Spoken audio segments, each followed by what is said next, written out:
Okay, we're going to have a little look at rendering now and thinking about how to render and finish off our drawing. As you can see, my drawing still has lots of working lines on it, which I would expect yours to have.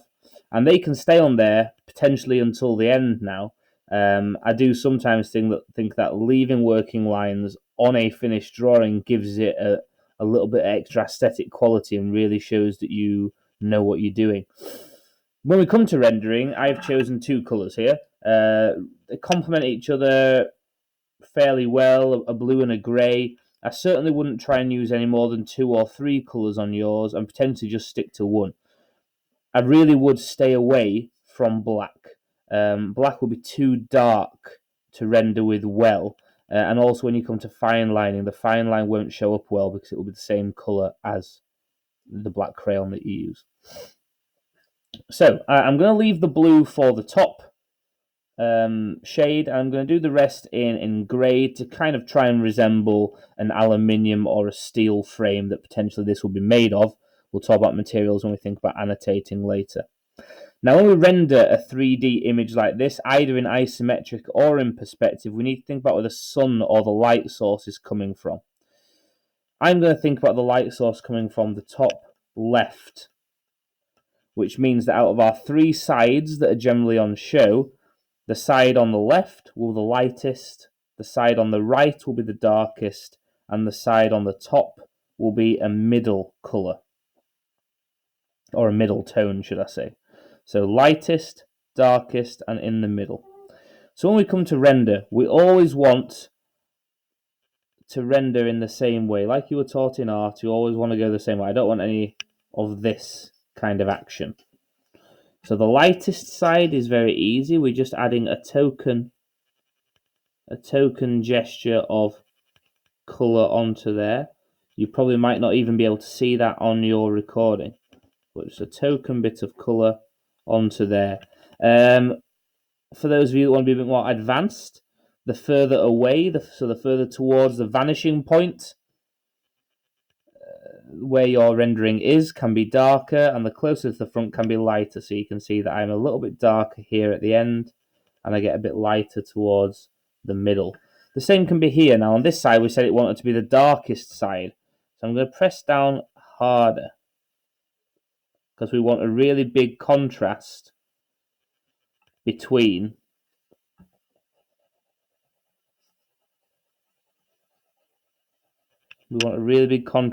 the dark side and the light side. No Star Wars reference intended.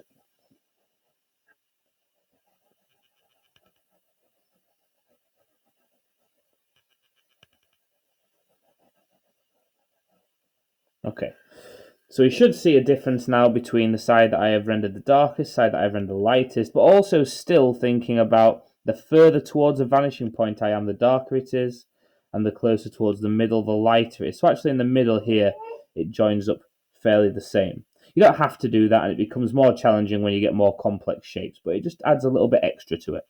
And on the top now, we want to try and make it a middle shade or a middle tone.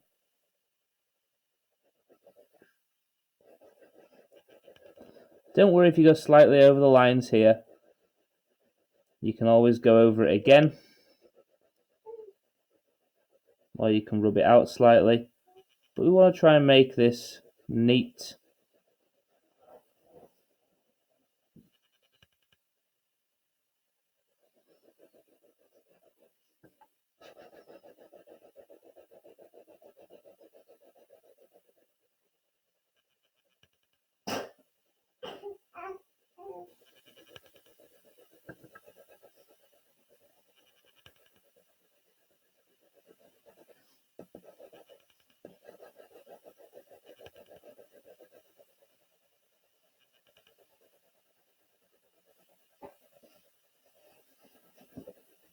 Okay, so nearly at the end.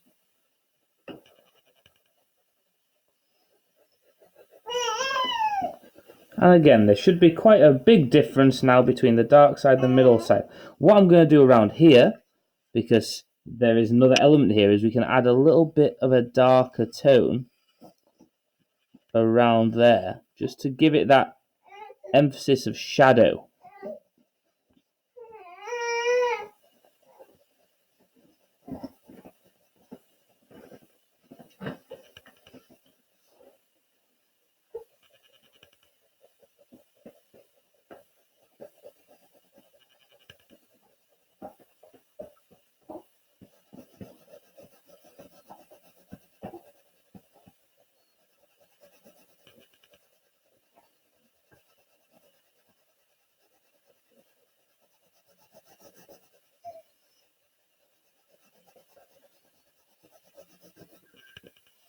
Okay, so there we go. That's how I would render my base.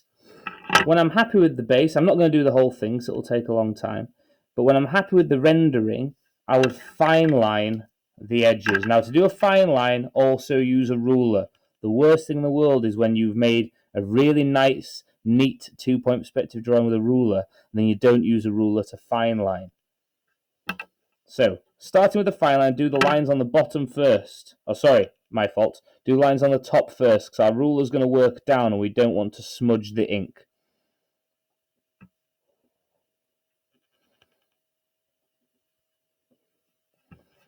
So something like this.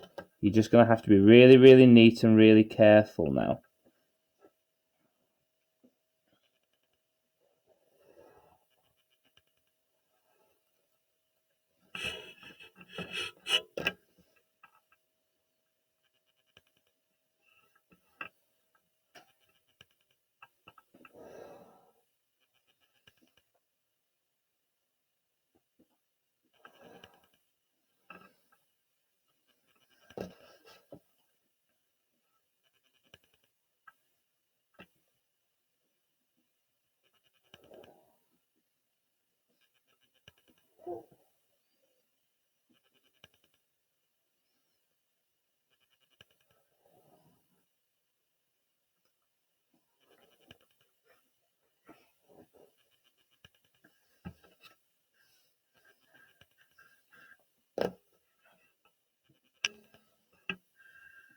Okay, so that's a nice rendered and fine-lined base of my lamp design. Just be careful with your pen. This wasn't actually the greatest pen because it was starting to run out. Make sure your pen definitely has enough ink to do the whole design before you start.